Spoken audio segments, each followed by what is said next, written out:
Bonjour les filles, on se retrouve aujourd'hui pour un nouveau tuto. J'avais envie de faire quelque chose pour la fête des mères, quelque chose de super coloré, de super gai, quelque chose qui me faisait penser à ma maman. Donc voilà, c'est parti. J'ai commencé par appliquer une base sur toute ma paupière. Donc là, c'est la base, c'est la Paint de chez MAC en teinte Painterly. Donc je l'applique partout où je vais mettre de la matière. Je vais ensuite commencer avec un rose très clair de chez Make Up Forever, un rose irisé. Et pour qu'il ressorte vraiment, je vais utiliser un spray fixateur de chez Urban Decay. Et je vais l'appliquer avec un petit pinceau plat de chez Make Up Forever. Je l'applique donc sur la moitié de ma paupière, à peu près, bien dans le coin interne pour avoir une touche lumière. Et à peu près, oui, jusqu'au milieu.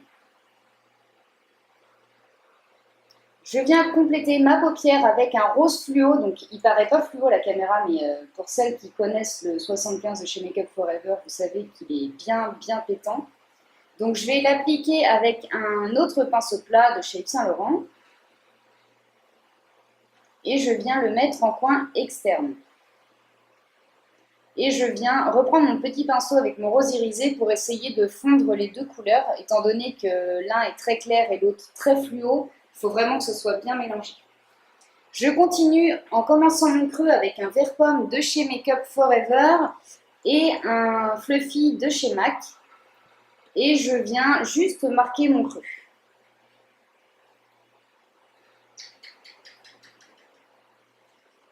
Je viens ensuite prendre un gros pinceau plat et un fard de chez Make Up Forever, un beige irisé, le numéro 126, pour commencer ma touche lumière.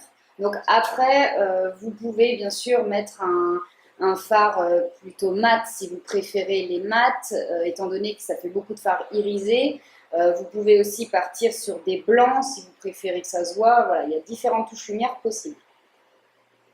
On continue avec un vert émeraude magnifique de chez Make Up Forever et un pinceau de chez MAC, le numéro 217. Et on va venir compléter le creux.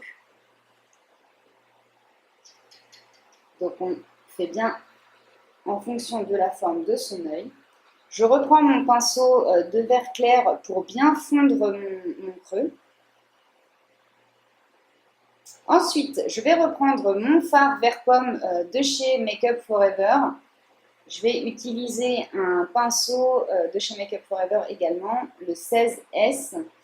Et on va l'appliquer en racine inférieure. Et pour que ça se voit bien, j'ai utilisé mon spray encore. Quand c'est des couleurs claires, c'est vrai que j'aime bien l'utiliser, ça intensifie. Et il est vraiment super celui-là, donc je pense que je vais l'utiliser beaucoup. Et on vient compléter le ras de cils avec le même vert émeraude qu'on a mis dans le creux pour intensifier. Et j'ai utilisé un petit pinceau crayon, pareil, de chez Make Up Forever, le 16S, qui est vraiment super. Et on vient finir le maquillage, on rejoint les deux côtés. Je viens ensuite appliquer mon eyeliner.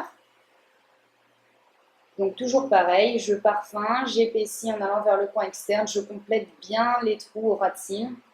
Je trace mon trait et je rejoins le bout du trait jusqu'à peu près le milieu de mon œil et on colorie. Je viens mettre un col noir uniquement en haut, donc il va se déposer forcément sur la muqueuse du bas, c'est pour ça qu'on va attendre un petit peu avant d'appliquer le blanc. En attendant que ça sèche, je vais mettre du mascara noir juste en bas. J'en mets pas en haut avant d'appliquer les faux cils, je trouve que c'est plus compliqué. Et je viens donc appliquer mon faux cil. Ils ont déjà du mascara dessus, waterproof, comme ça je n'ai pas besoin d'en remettre à chaque fois. J'essuie ma muqueuse. Je vais prendre un fard framboise de chez Make Up Forever, donc un fard mat. Là, je cherche mon pinceau à sourcil, voilà. Et je vais venir faire mon sourcil voilà, avec une seule couleur. Donc, je reviens sur la muqueuse. Voilà, il vaut mieux attendre que ça sèche avant d'appliquer votre blanc, autrement on va en avoir partout. Donc, une fois que c'est sec, on va mettre le blanc. Donc, moi là, j'ai pris un blanc de clown. Donc, c'est un produit qui est assez gras, il faut vraiment prendre très peu. J'ai essayé avec un col et mon col de chez Make Up Forever, en fait, je l'aime bien en base. Mais c'est vrai que c'est pas aussi blanc que ce que je voulais. Là, en l'occurrence, le blanc de clown est vraiment, vraiment blanc. Ça se voit bien, c'est exactement ce que je voulais. Ensuite, je viens appliquer ma base de chez Urban Decay. Je viens ensuite mettre ma deuxième base éclat de chez Make Up For Ever. Donc la numéro 9 pour les teints mat.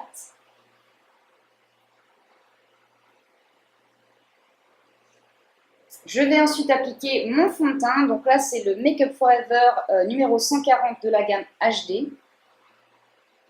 Et avec mon pinceau favori, le Bobbi Brown.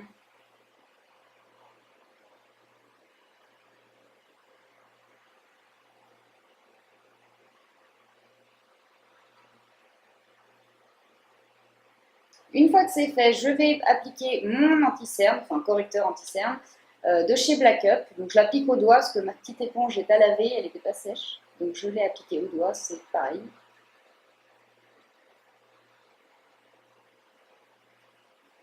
Je vais ensuite matifier tout ça avec ma poudre HD de chez Make Up For Ever et mon petit kabuki de chez Sephora.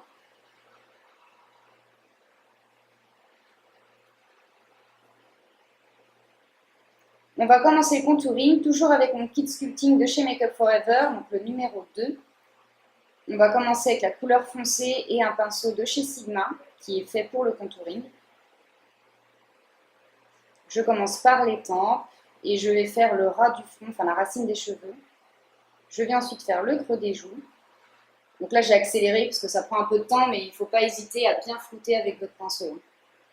Ensuite, on va appliquer la touche lumière. Donc là, j'ai repris mon kabuki. On va fondre les démarcations et on va mettre des touches lumière là où il y a les cernes, sur le front, sur le menton.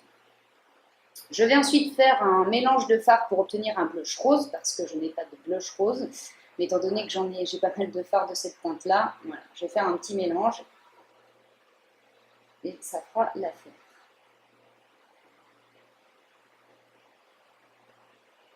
On vient ensuite appliquer une touche lumière. C'est les petits lézards qui crient. On vient ajouter une touche lumière en dessous les yeux et je vais commencer mes lèvres. Donc je suis désolée, là, le soleil commençait vraiment à taper. Donc il y a des nuances de lumière. Enfin, c'est un rouge à lèvres de chez Urban Decay, je vous en ai déjà parlé pas mal de fois. Je vous les recommande parce qu'ils ont une tenue qui est juste. J'ai jamais vu de rouge à lèvres qui tenait aussi bien. Voilà, j'espère que ce petit make-up vous aura plu. Je vous fais plein de gros bisous et on se retrouve très bientôt. Ciao, ciao!